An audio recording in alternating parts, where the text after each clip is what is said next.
చిన్నశంకరంపేటలో నిర్వహించిన ఓటర్ శిక్షణ కార్యక్రమంలో మెదక్ ఆర్డీఓ రమాదేవి మాట్లాడుతూ 18 సంవత్సరాలు నిండిన యువత ఓటు హక్కు కోసం తప్పనిసరిగా దరఖాస్తు చేసుకోవాలని సూచించారు. తహసీల్దార్ మాలతి ఆధ్వర్యంలో బూత్ లెవెల్ అధికారులకు శిక్షణ ఇచ్చారు. 3వ తేదీ నుంచి ఇప్పటి వరకు 6 మండలాల్లో శిక్షణ తరగతులు నిర్వహించామని, గైర్హాజరైన BLOలకు 14న మెదక్ కేంద్రంలో ప్రత్యేక శిక్షణ ఉంటుందని తెలిపారు.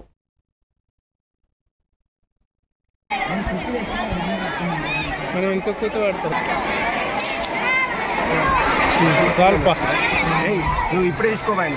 నువ్వు ఎంతసేపు మాకు అడ్డమట్టం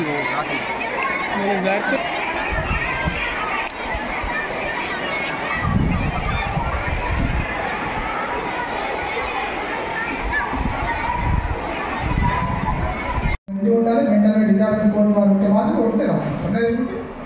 ఓటు ఇచ్చేస్తాం. అది 100%, 200%, 1% మనకు సంబంధం లేదు. రైట్. ఇంకో 5 అంశాలు లాస్ట్ది. ఎవరైతే ఎన్నికల్లో అవినీతికి పాల్పడితే, అంటే మీరు అనుకునే రూల్ ఇండేసి మా సర్పంచ్ మొన్న 3 కోట్లు అట్లా కాదండి. ప్రజలు నానుడిలో ప్రజల వాకుతో విన్నటువంటి మాటతో విన్నది అది మనం డిసైడ్ చేయాలి. ఎప్పుడు డిసైడ్ చేయాలి? RO స్థాయిలో కావచ్చు, CO స్థాయిలో కావచ్చు, ఏ స్థాయిలో కానీ ఇది ఉంటే అప్పుడు మాత్రమే రాణిస్తాం. అది మన పరిధిలో ఉన్న విషయమా?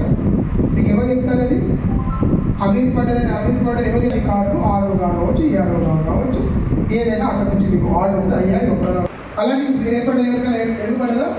ఏర్పడదు. కాబట్టి అలాంటి దాన్ని కూడా జోలికి ఎక్కువగా గట్టిగా వెళ్ళకండి. ఏదైనా మీకు తెలిసి ఉంది సర్టిఫికెట్ అంటే వికారాబాద్